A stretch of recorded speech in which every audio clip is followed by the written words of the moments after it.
মাদারীপুর জেলার শিবচর উপজেলার বড়খাস বন্দরখোলা ইউনিয়নের শিকদারহাট মাঠে রবিবার ১৯ অক্টোবর বিকেল ৩টায় অনুষ্ঠিত হয়েছে আরাফাত রহমান কোকো স্মৃতি ফুটবল টুর্নামেন্টের বর্ণাঢ্য ফাইনাল খেলা। বঙ্গ টিভির স্টাফ রিপোর্টার নাজমুল হোসাইনের তথ্যচিত্রে থাকছে বিস্তারিত। ফাইনাল ম্যাচে মুখোমুখি হয় BD71 ও পাঁচচর জাগরণী ক্রীড়াচক্র।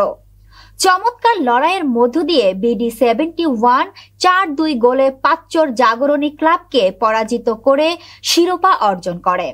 খেলাটি আয়োজন করে বড়খাস বন্দরখোলা ইউনিয়ন বিএনপি ও এর সহযোগী সংগঠনসমূহ।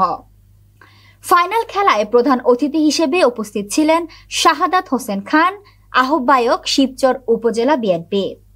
বিশেষ অতিথি হিসেবে উপস্থিত ছিলেন সোহেল রানা, সদস্য সচিব শিবচর উপজেলা বিএনপি, শহীদুল ইসলাম দীপু, যুগ্ম আহ্বায়ক শিবচর উপজেলা বিএনপি, নাজমুল হুদা ইথু চৌধুরী, সদস্য শিবচর উপজেলা বিএনপি, শামীম ফরাজি, যুগ্ম আহ্বায়ক শিবচর উপজেলা কৃষক দল এবং সুমন মাতবর যুবদল নেতা।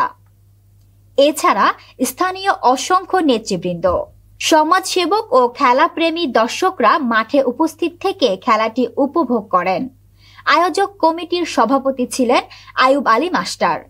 কমিটির সদস্য হিসেবে দায়িত্ব পালন করেন লতিফ মোল্লা, বাচ্চুমির বন্দরখোলা ইউনিয়ন বিএনপি নেতা, নূর আলম বড়খাস বন্দরখোলা বিএনপি নেতা, মালেক মাস্টার, তৈয়ব মাতবর এবং জাহিদ হাসান ছাত্রদল নেতা।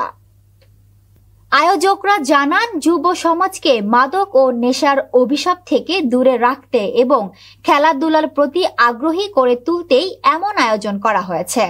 ফাইনাল খেলায় অতিথিরা বলেন, সুস্থ শরীর ও মানসিক বিকাশের জন্য খেলাধুলার কোনো বিকল্প নেই। খেলাধুলার মাধ্যমে সমাজ থেকে মাদক ও অপরাধ প্রবণতা দূর করা সম্ভব। খেলা শেষে বিজয়ীদের হাতে পুরস্কার তুলে দেন অতিথিরা। টুর্নামেন্টে চ্যাম্পিয়ন দলের পুরস্কার ছিল একটি ফ্রিজ আর রানার আপ দলের জন্য ছিল একটি LED টেলিভিশন।